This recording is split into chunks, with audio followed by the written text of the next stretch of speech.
अस्सलाम वालेकुम। आज का जो हमारा टॉपिक है वो है एलिमेंट्री सिस्टम, जिसको हम डाइजेस्टिव सिस्टम भी बोलते हैं। ये ऐसा प्रोसेस है जिसमें जो हमारे फूड पार्ट जो होता है फूड पार्टिकल जो भी वो क्या होते हैं स्मॉलर मॉलिक्यूल्स में कन्वर्ट हो जाते हैं, अब्जॉर्ब हो जाते हैं। फिर उसके बाद वहाँ से हम न्यूट्रिएंट्स अब्जॉर्ब कर लेते हैं हमारी बॉडी के अंदर। इसके फंक्शंस क्या हैं डाइजेस्टिव सिस्टम के या एलिमेंट्री सिस्टम के, कि क्या करता है, इंजेस्ट करता है, ब्रेक डाउन करवाता है न्यूट्रिएंट्स की, फिर अब्जॉर्ब हो जाते हैं हमारी ब्लड स्ट्रीम के अंदर। फिर यह क्या होता है, जो वेस्ट मटेरियल होता है वो एक्सक्रीट हो जाता है। इसकी स्टेजेस देखते हैं, तीन चार स्टेजेस हैं इसकी: ingestion, digestion, absorption, egestion. Ingestion में हम क्या करते हैं, टेकिंग इन फूड, फूड को टेक करते हैं। डाइजेशन में क्या होती है, ब्रेक डाउन होती है। फिर न्यूट्रिएंट्स में हम क्या करते हैं, न्यूट्रिएंट्स बनते हैं, फिर न्यूट्रिएंट्स को हम अब्जॉर्ब करते हैं। फिर इजेशन क्या होता है, जितना भी लेफ्ट ओवर वेस्ट मटीरियल रह जाता है वो क्या होता है, हम एक्सक्रीट करवा देते हैं। उसके बाद इसके मेजर पार्ट्स देखते हैं। ये आगे दो फर्दर ग्रुप्स में डिवाइड होता है, इसमें ऑर्गन्स आ जाते हैं, मेजर ऑर्गन और एसेसरी ऑर्गन। मेजर ऑर्गन क्या होते हैं, माउथ, एसोफेगस, माउथ को हम ऑयल कैविटी भी कहते हैं, stomach, small intestine, large intestine. आगे आ जाते हैं एसेसरी में, हमारे पास teeth, tongue, salivary gland, liver, gall bladder, pancreas. आगे हमारा जो नेक्स्ट है हमारा मेजर ऑर्गन में फर्स्ट आता है हमारे पास माउथ या ओरल कैविटी। ये फर्स्ट पार्ट होता है डाइजेस्टिव सिस्टम का, जहाँ से फूड क्या होता है, फूड की एंट्री होती है। आगे इनके हम स्ट्रक्चर देखते हैं कि इसके आगे फर्दर इसमें माउथ के अंदर एसेसरी ऑर्गन्स कौन कौन से आते हैं और क्या क्या हमारे डाइजेशन में क्या क्या चीज़ें हेल्प करती हैं, माउथ से क्या स्टार्ट होता है। तो फर्स्ट ऑफ ऑल हमारे माउथ में आ जाते हैं टीथ। टीथ क्या करते हैं, हमारे कट करते हैं, टेयर करते हैं, क्रश करते हैं, ग्राइंड करते हैं फूड को। जो भी ग्राइंडिंग में जो प्रोसेस करते हैं ना, जो स्टार्ट फर्स्ट स्टेप होता है वो टीथ करते हैं। उसके बाद आते हैं स्लाइवरी ग्लैंड। स्लाइवरी ग्लैंड वो ग्लैंड होते हैं जो सिक्रीट करते हैं स्लाइवा इनटू ओरल कैविटी। आगे तीन पेयर होते हैं स्लाइवरी ग्लैंड के, वो होते हैं पैरोटाइड, सबलिंगुअल, सबमैंडिबल। सबमैंडिबुलर को हम सब मैक्सिलरी ग्लैंड भी कहते हैं, इसका अलग नाम देखें। अब सलाइवरी ग्लैंड हमने तीन देख लिए, इसका हमने देखा भी लिया कि इस प्रोड्यूस करते हैं स्लाइवा। आगे स्लाइवा क्या क्या फंक्शन है आगे हम वो देखते हैं। स्लाइवा क्या करता है, मॉइस्चर करता है हमारे फूड को। उसके बाद सलाइवा के अंदर कुछ इंजाइम होते हैं जैसे सलाइवरी एमाइलेज वगैरह। और हमारे पास इसमें क्या होता है, डाइजेशन होती है स्टार्च की इनटू स्मॉलर पॉलीसेक्राइड में। आगे इसका सलाइवा का फंक्शन क्या, मैकेनिकल डाइजेशन में इन्वॉल्व होता है, इंक्रीज कर देता है surface area, faster chemical digestion को इंक्रीज करवा देता है। आगे नेक्स्ट आ जाता है हमारे पास एसोफेगस। एसोफेगस हमारे पास क्या है, a tube containing the mouth to the stomach. ऐसी ट्यूब है जो कि हमारे माउथ से स्टार्ट होती है और एंड होती है स्टमक से, running through a thoracic cavity.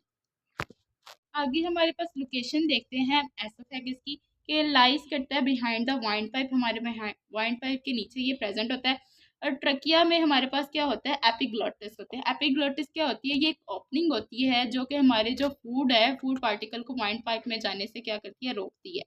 आगे food travel down the oesophagus through a series of involuntary rhythmic contraction. जब फूड डाउनवर्ड जाता है किस इनवॉलेंटरी रिथमिक कंट्रैक्शन से, उस वेव लाइक कंट्रैक्शन को हम कहते हैं पेरिस्टोलिसिस।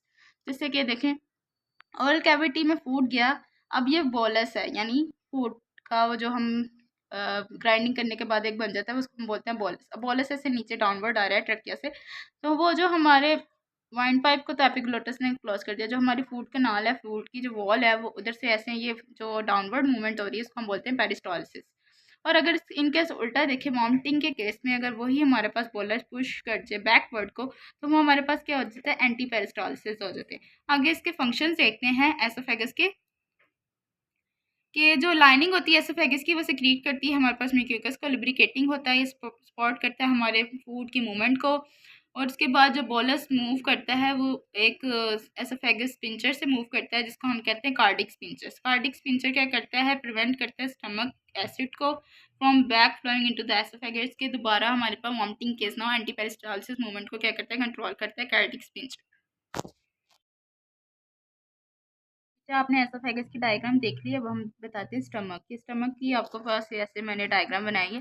स्टमक क्या होता है, हमारे पास जे शेप मस्कुलर ऑर्गन होता है, जे शेप, ठीक है। और इसके अंदर इनर फोल्ड्स होती हैं, यहाँ पे पैचेस टाइप बने होते हैं, इनर फोल्ड्स होती हैं, जिसको बोलते हैं हम रॉग भी बोलते हैं या रॉगी भी बोलते हैं। ये क्या करती है, इंक्रीज करती है surface area of stomach. Stomach के सरफेस एरिया को हम क्या करती है, ये कर देती है इंक्रीज। आगे हम जो देखते हैं स्टमक का मेन फंक्शन क्या है। स्टमक परफॉर्म करता है मैकेनिकल डाइजेशन को। उसके बाद आ जाते हैं एंजाइम इन स्टमक। स्टमक के अंदर कौन कौन से एंजाइम होते हैं।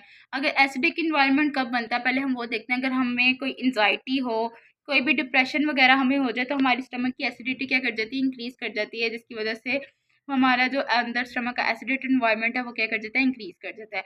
अब इसके अंदर दो किस्म के सिक्रीशन होती है। एक होती है एचसीएल सिक्रीशन, एक होती है पेप्सिन सिक्रीशन। एचसीएल सिक्रीशन क्या करती है, किल करती है माइक्रो ऑर्गेनिज्म को। जितने भी माइक्रोब्स होते हैं हमारी बोलस के अंदर, जो हम बाइट लेते हैं और उसके बाद उसकी ग्राइंडिंग करते हैं, उसके अंदर जितने भी माइक्रो ऑर्गेनिज्म होते हैं वो एचसीएल सिक्रीशन क्या करती है, रिमूव करती है, इसको किल करती है। पेप्सिन सिक्रीशन क्या करवाती है, हमारी ब्रेक डाउन करवाती है फूड की। और उसके बाद हमारे पास स्पिंचर देखते हैं। पाइलोरिक स्पिंचर होता है स्टमक के अंदर। वो क्या रोल परफॉर्म करता है, जैसे हमारे पास एसोफेगस के अंदर था कार्डिक स्पिंचर, इसके अंदर हमारे पास है पेलोरिक स्पिंचर स्टमक के अंदर। पाइलोरिक स्पिंचर हमारे पास क्या करता है, ये क्या करता है, पास करता है मस्कुलर रिंग्ड स्पिंचर बोलस को। ये क्या होता है, पहले हमने ये देखना है कि पाइलोरिक स्पिंचर क्या होता है। पहले फर्स्ट ऑफ ऑल आप ये देखें, मस्कुलर रिंग स्पिंचर होता है जिसको हम क्या बोलते हैं, पाइलोरिक स्पिंचर बोलते हैं।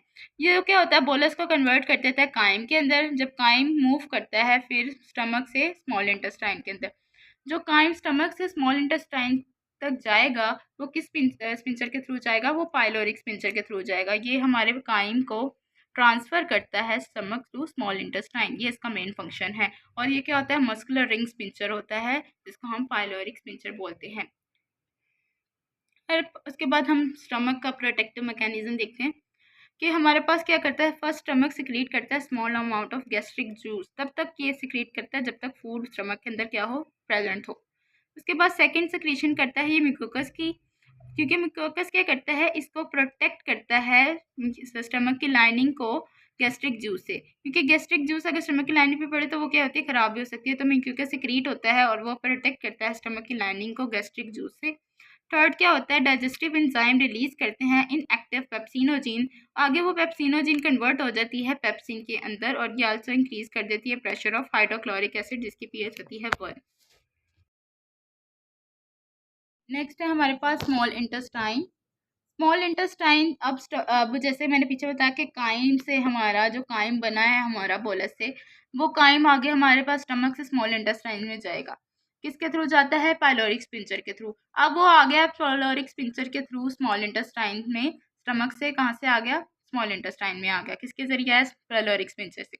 अब स्मॉल इंटेस्टाइन का क्या फंक्शन होता है, यहाँ पे कंप्लीट डाइजेशन करवा देता है ऑफ ऑल माइक्रोमोलिक्यूल्स की। और इसका एक और मेजर फंक्शन है कि यहाँ पे सारी एब्जॉर्प्शन, जितनी भी न्यूट्रिएंट्स की एब्जॉर्प्शन होती हैं वो यहाँ पे क्या हो जाती है, कंप्लीट हो जाती है। बस 10% होती हैं वो जो आगे लार्ज इंटेस्टाइन में होती हैं। और इसमें हमारे पास ऑप्शन किस किस की होती है, ग्लूकोज की, ग्लाइसिरोल की, fatty acid, nucleotides, amino acid की। अब पार्ट्स देखते हैं हमारे पास स्मॉल इंटेस्टाइन के, और इसके होते हैं 3 parts, duodenum, jejunum, ileum. Duodenum देखते हैं। ड्यूडिनम हमारे पास क्या होता है, यू शेप्ड ऑर्गन होता है जिसकी लेंथ होती है 30 सेंटीमीटर इन लेंथ। ये क्या होता है, ये ऐसा एरिया है जहाँ पे कंप्लीट डाइजेशन प्रोसेस हो जाता है। आगे ड्यूडिनम के जो इंजाइम होते हैं ना वो 2 जगह से रिलीज होते हैं, एक पेनक्रियाज और एक होते हैं गॉल ब्लैडर, यहाँ से रिलीज होते हैं। ड्यूडिनम के अंदर एक हमारे पास क्लाइंट फोल्ड टिश्यू होते हैं जिसको हम क्या बोलते हैं, विलाई। आगे विलाई को कवर करने के लिए अल्लाह ताला ने एक ब्रश लाइक सिस्टम बनाया होता है जिसको हम बोलते हैं माइक्रोविलाई। और ये जो कि माइक्रोविलाई क्या कर देता है, इंक्रीज कर देता है surface area of small intestine. Small intestine का सरफेस एरिया इंक्रीज कर देता है, किस लिए, ताकि वो अच्छे से इंक्रीज कर दे रेट ऑफ एब्जॉर्प्शन को। आगे आ जाता है जेजिनम। जेजिनम हमारे पास अप्रॉक्सीमेटली 2.5 मीटर लॉन्ग होता है। ऑल्थो इसका भी यही सेम फंक्शन है कि ये क्या करवाता है, डाइजेशन करवाता है। कुछ जो डाइजेशन उधर रह जाती है वो जेजिनम में कंप्लीट होती है। इसके पास भी मोर विलाई एंड माइक्रोविलाई होते हैं। इसका जो रोल है वो क्या है, एब्जॉर्प्शन करता है ये न्यूट्रिएंट्स की। आगे आ जाता है इलियम। इलियम हमारे पास 3 मीटर लॉन्ग होता है। इसके अंदर फ्यूवर विलाई एंड माइक्रोविलाई होते हैं। इनके अंदर बहुत ज़्यादा विलाई और माइक्रोविलाई होते हैं इलियम और जेजिनम और ड्यूडिनम में, लेकिन इलियम में जेजिनम और ड्यूडिनम से कम माइक्रोविलाई होते हैं। It is responsible for pushing the waste material. इसका फंक्शन क्या है कि जितना भी वेस्ट मटेरियल होगा ये पुश कर देगा लार्ज इंटेस्टाइन में। अब हम देखते हैं कि स्मॉल इंटेस्टाइन का फंक्शन क्या है ओवरऑल। ये हमने पार्ट्स पढ़ लिए, उसके फंक्शन देखे। अब हम ओवरऑल स्मॉल इंटेस्टाइन का फंक्शन देखेंगे कि जो मेन फंक्शन है वो उसका क्या है, अब्जॉर्प्शन करवाता है न्यूट्रिएंट्स एंड मिनरल की फॉर्म फूड से। 90% अब्जॉर्प्शन फूड यहाँ पे हो जाती है। 10% कहाँ पे होती है, स्मॉल इंटेस्ट 10% जो होती है वो हमारे लार्ज इंटेस्टाइन और स्टमक में होती है। 80% वाटर अब्जॉर्ब्ड होता है हमारे स्मॉल इंटेस्टाइन के अंदर, और जो हमारे पास 10% रह जाता है वो होता है लार्ज इंटेस्टाइन के अंदर। जो रिमेनिंग 10% सिक्रीटेड होता है वो क्या होता है, फेसेस के अंदर से निकल जाता है, एलिमिनेट हो जाता है। अब जो हमने देखा कि इलियम आगे हमारे पास जितना भी वेस्ट मटेरियल था वो कहाँ पे से पास कर देगा, लार्ज इंटेस्टाइन में पास कर देगा। अब लार्ज इंटेस्टाइन के हम ओवरऑल पार्ट्स देखते हैं, उसमें आ जाता है caecum, ascending colon, transverse colon, colon, descending colon, sigmoid colon, rectum, anus. हमारे पास जो होता है ना, सीकम के साथ ही हमारी अपेंडिक्स अटैच होती है। ठीक है, आगे हमारे पास लार्ज इंटेस्टाइन देखते हैं उसके कुछ पार्ट को। इसमें आ जाता है सीकम, कॉलन, रेक्टम। सीकम को देखते हैं। सीकम क्या होता है, हमारे पास फर्स्ट पोर्शन होता है किसका, लार्ज इंटेस्टाइन का, जहाँ से अपेंडिक्स क्या करती है, अराइज करती है। ठीक है, उसके बाद इसका क्या होता है, ये किस तरह की इसकी अपेरेंस होती है, इसकी अपेरेंस होती है पाउच लाइक, लुक लाइक अ पाउच, 2 इंचेस लॉन्ग होता है ये। इसका रोल क्या है कि डाइजेस्ट लिक्विड जो हमारा इलियम से आया होता है उसको पास कर देता है हमारा आगे कॉलन में, इसको क्या कर देता है, पास कर देता है। आगे कॉलन का फंक्शन देखते हैं। मेजर सेक्शन होता है ये हमारा क्या है, कॉलन मेजर सेक्शन है। ये सारे कॉलन्स ही तो हैं, ascending, transverse colon, descending, sigmoid colon, ये सारे कॉलन है।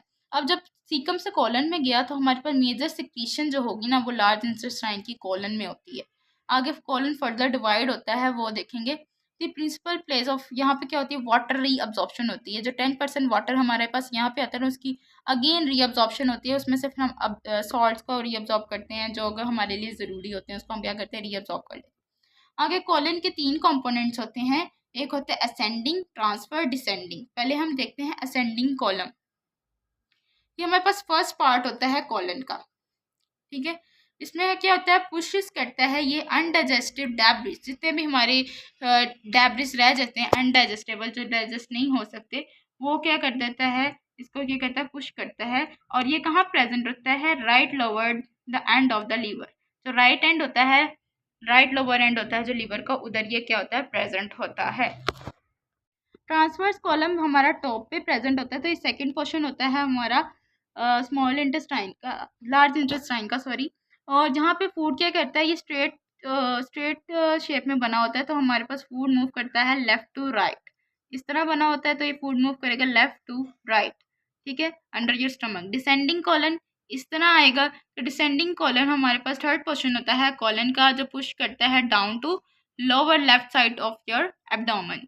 सिग्मोइड कॉलम क्या होता है, एस शेप्ड होता है इसके लेंथ में। फिर इसमें ये क्या करता है, जितना भी हमारा जो बचता है ना मटेरियल वो रेक्टम में क्या कर देता है, पास कर देता है। आगे आ जाता है हमारे पास रेक्टम। रेक्टम हमारे पास क्या होता है, फाइनल सेक्शन होता है। फाइनल सेक्शन होता है हमारे लार्ज इंटेस्टाइन का। यहाँ पे जो इसकी लेंथ है वो है 1 to 1.6 inches. Left over waste collect, यहाँ पे जितना भी लेफ्ट ओवर वेस्ट होता है वो यहाँ पे आके क्या हो जाता है, कलेक्ट हो जाता है। ये क्या करता है, जब भी जितना भी लेफ्ट वेस्ट कलेक्ट हो जाता है वो क्या करता है, रेक्टम एक्सपेंड कर जाता है।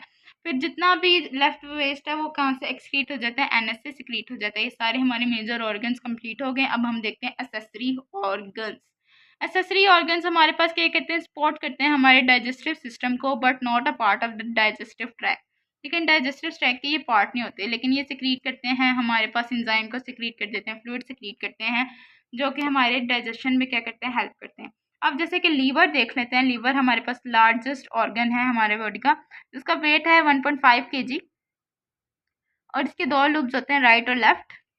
और जो लीवर क्या सिक्रीट करता है, ये हमारे डाइजेशन में हेल्प करवाते हैं ना, पार्ट तो नहीं है ना हमारे डाइजेस्टिव सिस्टम का। तो ये हमारे पास क्या है, लीवर सिक्रीट करता है बाइल। बाइल किस कलर का होता है, ग्रीनिश येलोइश पिगमेंट होता है। बाइल मेड अप होता है बाइल पिगमेंट्स, पिगमेंट से और कुछ बाइल सॉल्ट से मिलकर ये क्या बनाते हैं, बाइल बना देते हैं। ब्रेक डाउन करवाता है बाइल हमारे पास ऑल रेड ब्लड सेल की। आगे हमारे पास एसेसरी ऑर्गन, पीछे हमने 2 एक्सेसरी ऑर्गन पढ़ लिए हैं। एक हमने लीवर पढ़ा, उससे पहले हमने टीथ वगैरह पढ़ा, टीथ पढ़े, सलाइवरी ग्लैंड पढ़े। हमारे कितने ऑर्गन्स हो गए, एक्सेसरी भी हमने बीच-बीच में कवर कर लिए हैं। लेकिन जो हमारे लेफ्ट ओवर रह गए थे वो हमारे लीवर और गॉल ब्लैडर और पेनक्रियास रह गया। लीवर हमारा हो गया, अब हम पढ़ रहे हैं गॉल ब्लैडर। ये गॉल ब्लैडर क्या करता है, बाइल जो होता है ना वो यहाँ पे स्टोर होता है, कहाँ पे, गॉल ब्लैडर में। गॉल ब्लैडर क्या है, इसको हम स्टोरेज सैक भी कहते हैं, ठीक है। और यहाँ पे जितने भी सॉल्ट जो सिक्रीट होते हैं स्मॉल इंटेस्टाइन के और डाइजेस्ट फैट्स के, वो यहाँ पे सिक्रीटेड होते हैं। बाइल करते हैं, मल्सीफाई, जितने भी पार्शल डाइजेस्टेड फूड होते हैं उनको मल्सीफाई करता है और उनकी क्या करता है, एब्जॉर्प्शन करवाता है। आगे आ जाता है हमारे पास पेनक्रियाज। पेनक्रियाज ऐसा लीव लाइक का स्ट्रक्चर होता है इसका। Pancreas secrete different number of enzyme into small intestine. Pancreas क्या करते हैं, सिक्रीट करते हैं different number of enzyme in small intestine. जैसे मैंने ड्यूडिनम में बताया कि ड्यूडिनम के एंजाइम कहाँ से रिलीज होते हैं, 2 जगह से रिलीज होते हैं, जो कि स्मॉल इंटेस्टाइन का पार्ट है ड्यूडिनम। उसके एंजाइम 2 जगह से रिलीज होते थे, एक पेनक्रियाज और एक गॉल ब्लैडर। तो इसमें वही बात बताई जा रही है कि जो पेनक्रियाज है वो सिक्रीट करता है different enzyme into the small intestine. आगे इसका क्या है, ये इसका रोल ये है कि ये डाइजेस्ट करता है कार्बोहाइड्रेट को, लिपिड्स को एंड प्रोटीन कम्प्लीटली। और इसके बाद it's also secrete bicarbonate ions. The pancreas will secrete about 10 litre of pancreatic fluid per day. जो पेनक्रियाज है वो 10 लीटर फ्लूइड रिलीज करती है, पेनक्रियाटिक फ्लूइड पर डे, हर दिन। Thank you. अगर आपको अच्छा लगा तो ज़रूर इसको लाइक करें।